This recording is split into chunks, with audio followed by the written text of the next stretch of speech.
ચાલો આજે ખૂબ જ રસપ્રદ અને મહત્વના વિષયને સમજીએ. વાત છે ડૉક્ટર બી.આર. આંબેડકરની એ ભવિષ્યવાણી જેવી ચેતવણીઓની જે તેમણે દાયકાઓ પહેલાં આપી હતી પણ આજે પણ આપણા બંધારણના ભવિષ્ય માટે એટલી જ કદાચ એનાથી પણ વધારે પ્રાસંગિક છે.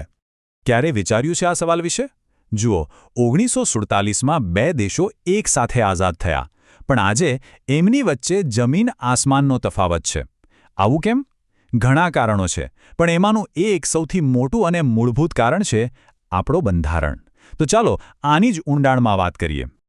આ શબ્દો કોઈ બીજાના નથી, પણ ખુદ બંધારણના ઘડવૈયા ડૉક્ટર આંબેડકરના છે. એમનું કહેવું એકદમ સાફ હતું. કાગળ પર લખેલું દુનિયાનું શ્રેષ્ઠ બંધારણ પણ જાતે કંઈ નથી કરી શકતું. એની અસલી તાકાત તો એ લોકોના હાથમાં છે જેઓ તેને લાગુ કરે છે, જેઓ તેને જીવે છે. હવે જરા આ તારીખો પર ધ્યાન આપો. 26 નવેમ્બર 1949ના રોજ આપણે બંધારણ અપનાવ્યું. પણ એના બરાબર એક દિવસ પહેલાં 25 નવેમ્બર 1949ના રોજ ડૉક્ટર આંબેડકરે બંધારણ સભામાં પોતાનું છેલ્લું ભાષણ આપ્યું. અને એ કોઈ સામાન્ય ભાષણ નહોતું. એમાં આવનારા ભારત માટે 3 મોટી અને ગંભીર ચેતવણીઓ છુપાયેલી હતી. ચાલો આજે એ ત્રણેયને એક પછી એક સમજીએ. તો એમની પહેલી ચેતવણી અને કદાચ સૌથી મહત્વની ચેતવણી એ હતી વ્યક્તિપૂજા, એટલે કે હીરો વર્શિપના ભય વિશે. આંબેડકરનું માનવું હતું કે રાજકારણમાં ભક્તિ એ લોકશાહી માટે ઝેર સમાન છે. જે ક્ષણે લોકો કોઈ નેતાને ભગવાન માની લે છે, એને સવાલોથી પર સમજી લે છે, બસ એ જ ક્ષણે લોકશાહીનો રસ્તો સરમુખત્યારશાહી તરફ વળી જાય છે.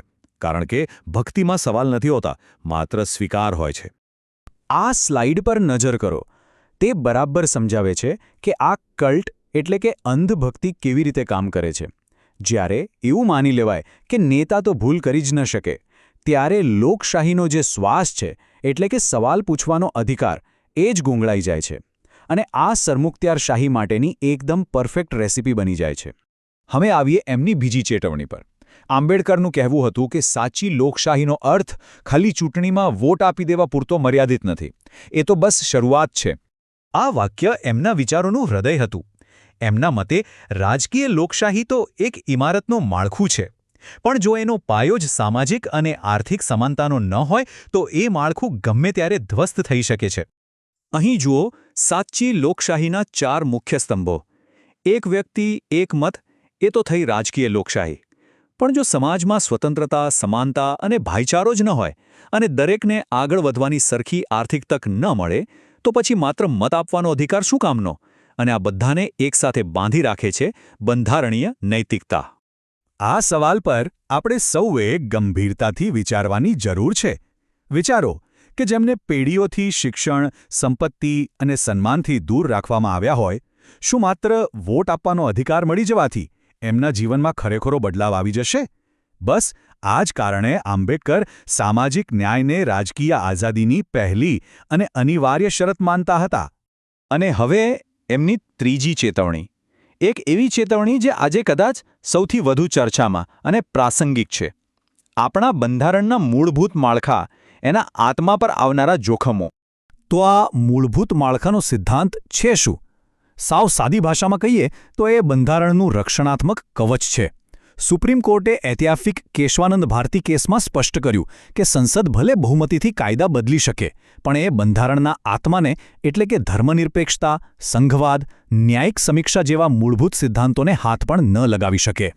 અને આ સિદ્ધાંત આજે આટલો મહત્વનો કેમ છે? કારણ કે ઘણા નિષ્ણાતો આ પડકારો તરફ આંગળી ચીંધી રહ્યા છે. જેમ કે બંધારણીય ઉપચારોના અધિકારનું કથિત રીતે નબળું પડવું, મતદાર યાદીઓમાંથી અમુક વર્ગોના નામ ગાયબ થવાના આરોપો, કે પછી ન્યાયતંત્ર જેવી સ્વાયત્ત સંસ્થાઓ પર વધતું જતું દબાણ. આ બધી બાબતો બંધારણના મૂળભૂત માળખા માટે એક ચેતવણી સમાન છે. આ બધા પડકારોની પાછળ એક મોટો વૈચારિક સંઘર્ષ રહેલો છે. ભારતમાં લોકશાહી કેવી હોવી જોઈએ એને લઈને બે તદ્દન અલગ વિચારોનો ટકરાવ. આ તફાવતને સમજવું ખૂબ જ જરૂરી છે. એક તરફ છે ચૂંટણીલક્ષી લોકશાહી. એનો વિચાર એવો છે કે ચૂંટણીમાં જે બહુમતી મેળવે એ જ સર્વોપરી છે. એ બહુમતીના જોરે કંઈ પણ બદલી શકાય. પણ બીજી તરફ છે બંધારણીય લોકશાહી. એ કહે છે ના, બહુમતી ભલે ગમે તેટલી હોય, બંધારણ અને તેના દ્વારા રક્ષિત મૂળભૂત અધિકારો હંમેશા સર્વોચ્ચ રહેશે.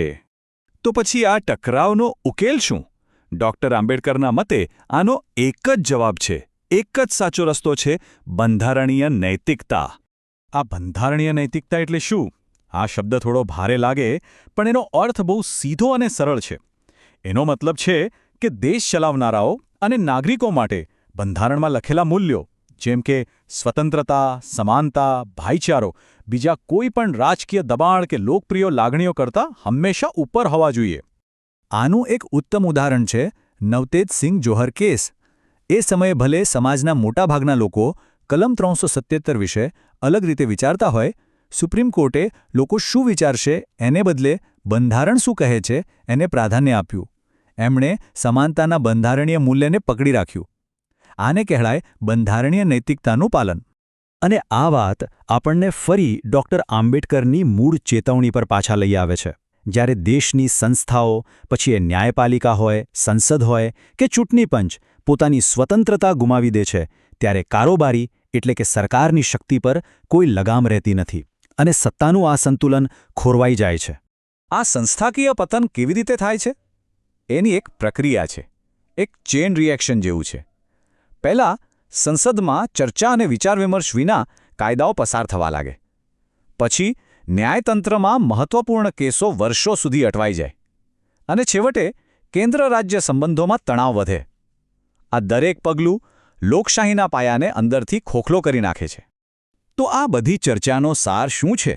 સાર બસ એટલો જ છે કે બંધારણ કોઈ જાદુઈ દસ્તાવેજ નથી જે જાતે જ બધું ઠીક કરી દેશે.